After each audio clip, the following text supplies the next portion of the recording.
அனைவருக்கும் வணக்கம். இது சாரதி லா ஸ்டடீஸ். நம்ம பார்த்துட்டு இருக்கிறது கம்பெனி லால எம்ஓஏ முதல்ல பார்த்துட்டோம் இல்லையா? மெமோரண்டம் ஆஃப் அசோசியேஷன் அப்படின்ற ஒரு கான்செப்டை இதற்கு முந்தின வீடியோவில் பார்த்தோம். இப்போ நம்ம பார்க்கக்கூடிய கான்செப்ட் என்னன்னு பார்த்தீங்கன்னா ஏஓஏ.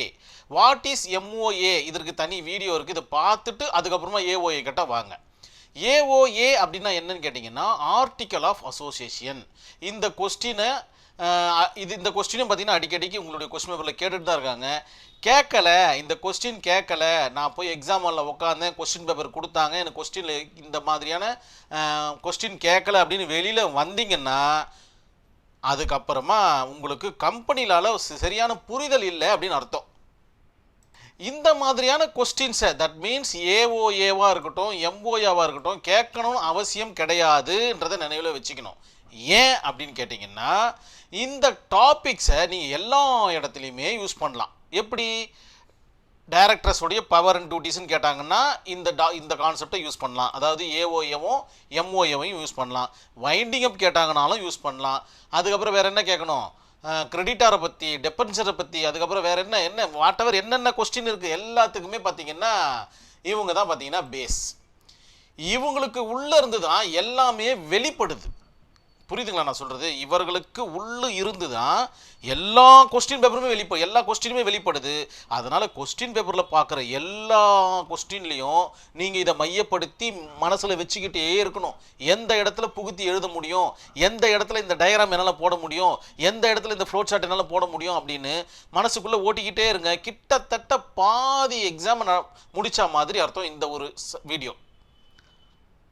இப்போ உங்களுக்கு தெரிஞ்சிட்டு இருக்கும் எம்ஓஏவோடைய ஏஓஏவுடைய வைட்டேஜ் என்ன அப்படின்னு பாருங்களேன். எம்ஓஏல தான் ப்ராஸ்பெக்டஸே வருது.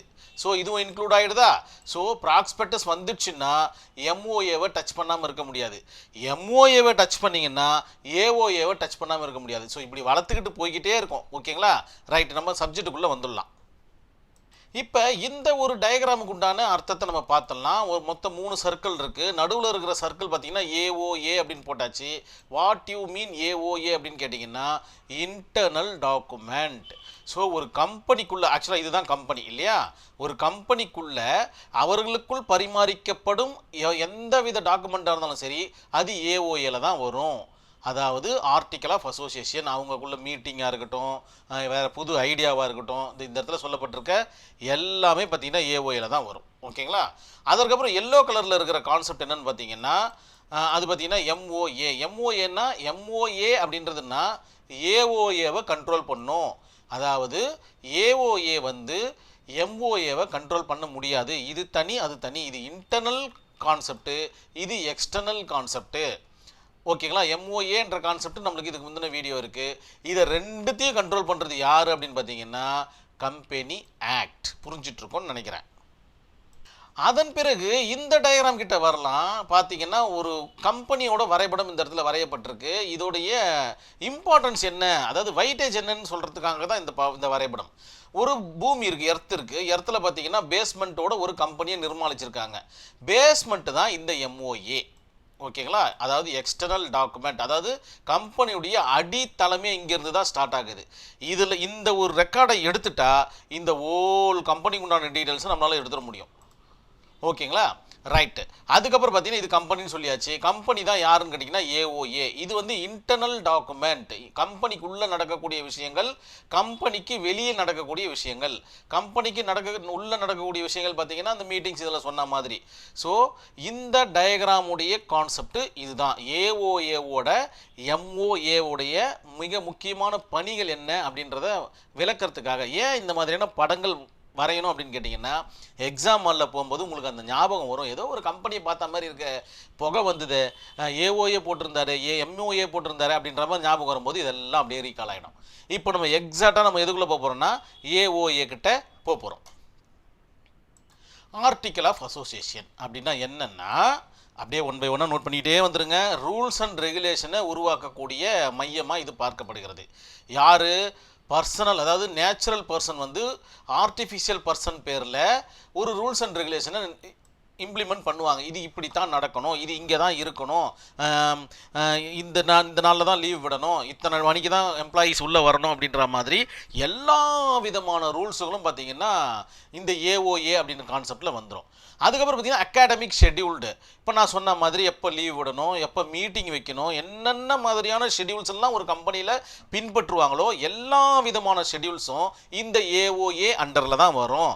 அதுக்கப்புறம் லிஸ்ட் ஆஃப் ஈவெண்ட்டு, இந்த ஒரு வருஷத்தில் என்னென்னலாம் பண்ணணும் அப்படின்ற ஒரு ஈவெண்ட்டை முதலே கொடுத்துருவாங்க. ஒரு கேலண்டர் பின்னாடி அரசாங்க விடுமுறைன்னு போட்டிருக்கோம் பார்த்தீங்கன்னா, அதே போல் தான் இந்த டேட்டில் பார்த்தீங்கன்னா ஆனுவல் மீட்டிங் நடக்கணும், இந்த டேட்டில் பார்த்தீங்கன்னா எம்ப்ளாயிக்கு உண்டான ஒரு ஏதாவது பங்கு தொகையை கொடுக்கணும், அவர்களுக்கு உண்டான பரிசு தொகையை கொடுக்கணும், அவர்களுக்கு உண்டான அந்த விழாக்களுக்கு உண்டான பரிசு தொகையை கொடுக்கணும், இல்லை விழாவை கொண்டாடணும். இந்த மாதிரியான எல்லா ஈவெண்ட்டும் இந்த ஏஓஏ அண்டரில் வரும். இந்த மூணும் சேர்ந்தது தான் இன்டர்னல் டாக்குமெண்ட்டுன்னு சொல்கிறாங்க. ஓகேங்களா? இந்த இன்டர்னல் டாக்குமெண்ட் இன்னும் கொஞ்சம் அப்படியே விரிவடையுது.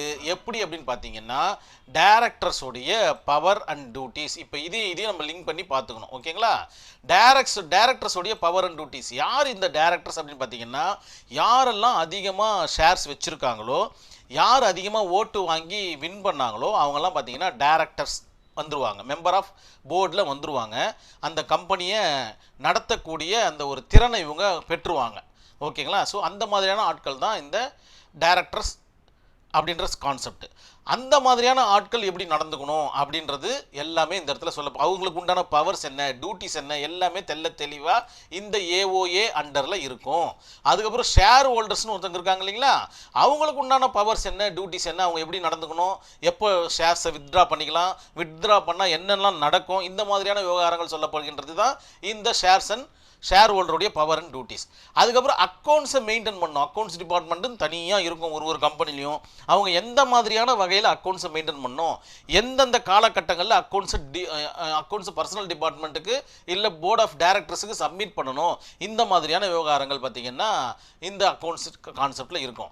அதுக்கப்புறம் மீட்டிங்ஸு, இது எல்லாமே பார்த்திங்கன்னா ஒரு கால அளவை நிர்ணயிக்கக்கூடிய கான்செப்ட் தான். மீட்டிங் டெய்லியும் போடுவாங்கன்னா போடுவாங்க, வாரத்துக்கு ஒரு வாட்டி போடுவாங்கன்னா போடுவாங்க.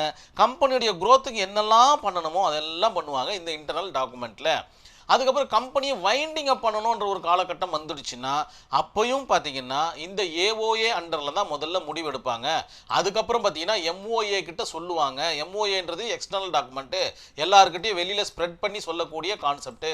தட் மீன்ஸ் கிரெடிட்டார்ஸ் கிட்ட, ஷேர் ஹோல்டர்ஸ் கிட்ட சொல்கிறதெல்லாம் பார்த்தீங்கன்னா எம்ஓஏ அண்டரில் வந்துடும். ப்ராஸ்பெக்டஸில் சொல்லிட்டாங்கனாலோ இல்லை அதற்குண்டான ஒரு நோட்டீஸில் சொல்லிட்டாங்கன்னோ அது வெளில பப்ளிஷ் ஆகிடும். வைண்டிங் அப் பண்ணும்போது, வைண்டிங் அப்ன்ற கொஸ்டின் வந்தாலும் நீங்கள் இந்த ஏஓஏவையும் எம்ஓஏவையும் தெளிவாக எழுதணுன்றதை நினைவில் வச்சுக்கிங்க. அதுக்கடுத்தது காமன் சீல் யூசேஜ். யார் காமன் சீலை யூஸ் பண்ணணும், டைரக்டர்ஸ் 4-5 பேர் இருக்கிறாங்க, அந்த 4-5 பேரில் யார் யூஸ் பண்ணணும் அப்படின்னு டிசைட் பண்ணி பிரிண்ட் பண்ணி இந்த நபர் தான் இந்த காமன் சீலை யூஸ் பண்ணணும் அப்படின்ற மாதிரி இந்த இன்டர்னல் டாக்குமெண்ட்டில் சொல்லிட்டாங்கன்னா அந்த நபரை தவிர்த்து வேறு யாரும் அந்த காமன் சீலை யூஸ் பண்ண முடியாது. ஏன் காமன் சீலை எல்லாரும் யூஸ் பண்ண முடியாதுன்னா, அதுதான் பார்த்தீங்கன்னா கம்பெனி, அது ஆர்டிஃபிஷியல் பர்சனுடைய சிக்னேச்சர். அது அந்த சிக்னேச்சருடைய பவர் எல்லாருக்கும் கொடுத்துட்டா அது நல்லா இருக்காது. ஓகேங்களா? அதுக்காக தான் நியூ ஐடியாஸ். ஒரு நியூ ஐடியா ஒன்று வருதுன்னா அதை இம்ப்ளிமெண்ட் பண்ணலாமா வானாவா, இந்த காலகட்டத்தில் இம்ப்ளிமெண்ட் பண்ணலாமா வானாவா, இந்த மாதிரியான விவகாரங்களை மீட்டிங் மூலயமா தெரிஞ்சுக்கிறது இந்த ஏஓஏல வருது. பாசிங் ரெசல்யூஷன், புதிய முடிவுகளோ இல்லை புதிய ஐடியாலஜியோ, இந்த மாதிரியான விவகாரங்களை இந்த மாதிரியான கான்செப்ட் அண்டரில் வருது. ரெக்கார்டு மெயின்டெனன்ஸ், எம்ஓஏல எப்படி ரெக்கார்டை மெயின்டைன் பண்ணுறாங்களோ, கம்பெனியுடைய முதுகெலும்பா எம்ஓஏ இருக்குது, அதற்கு துணையாக இருக்கிறது தான் இந்த ஏஓஏ அப்படின்றத நம்ம நினைவில் வச்சுக்கணும். நிஜமாவே உங்களுக்கு நிறைய ஐடியா கிடச்சிருக்கும். ஒரு கொஸ்டின் பேப்பர் வந்துச்சுன்னா இந்த டாப்பிக்கை எழுதாமல் வெளியில் வராதிங்க. ஏன்னா இது எழுதாமல் உங்களால் வெளில வந்தால் உங்களுடைய பேப்பர் பார்த்திங்கன்னா பெரிய அளவில் வேலிடு கிடையாது அப்படின்றத நான் சொல்கிறேன். அது மட்டும் இல்லாமல் உங்களுக்கு புரிதல் இல்லை மறந்துட்டீங்க நீங்கள் அப்படின்ற மாதிரி நினைவில் வச்சுக்கிங்க. ஸோ உள்ளே என்ட்ரி ஆகும்போதே இந்த ஏஓஏவையும் எம்ஓஏவையும் நான் எழுதிட்டு தான் வருவேன் அப்படின்ற மாதிரி நீங்கள் ஒரு மாதிரி உங்களுக்குள்ள மனசுக்குள்ளே நினச்சிக்கிட்டு போங்க. எந்த இடத்துல வேணாலும் இதை புகுத்தி எழுதுங்க. வைண்டிங் அப்பு, டைரக்டர்ஸோட பவர்ஸு, ஷேர் ஹோல்டரை பற்றி கேட்டாங்கன்னா, இல்லை டைரெக்டாக எம்ஓஏ பற்றி கேட்டாங்கன்னா, ப்ராஸ்பெக்டஸை பற்றி கேட்டாங்கன்னா எங்கே வேணாலும் புகுத்தி எழுதலாம். இன்டர்னல் டாக்குமெண்ட்டை பற்றி கேட்டாங்கன்னா, எக்ஸ்டர்னல் டாக்குமெண்ட்டுன்னு கேட்டாங்கன்னா எங்கே வேணாலும் இதை புகுத்தி எழுதலாம். அதனால் மிக நேர்த்தியாக நோட்ஸ் எடுத்துக்கோங்க. மிக முக்கியமான காலகட்டத்தில் இப்போ நீங்கள் இருக்கீங்க. தெளிவாக நோட்ஸ் எடுத்துக்கோங்க. கம்பெனியில் மிக எளிமையாக கிளியர் பண்ணிட்டு வெளில வந்துடலாம். நம்மளுடைய சாரதி லா ஸ்டடீஸில் நேரடி பயிற்சி வகுப்புகளும் இருக்குது. அதில் இணையணும் அப்படின்னு ஆசைப்பட்டீங்கன்னா வாட்ஸ்அப் குரூப்பில் இணைங்க. வாட்ஸ்அப் குரூப்பில் இணையணும்னு ஆசைப்பட்டீங்கன்னா ஹாய் அப்படின்ற டெக்ஸ்ட் மெசேஜோட உங்கள் பேர் மற்றும் ஊரை நீங்கள் சொல்லிட்டீங்கன்னா போதும், நான் இணைச்சிடுறேன். இந்த வீடியோ கண்டிப்பாக உங்களுக்கு உபயோகரமாக இருக்கும்னு நினைக்கிறேன். நன்றி, வணக்கம்.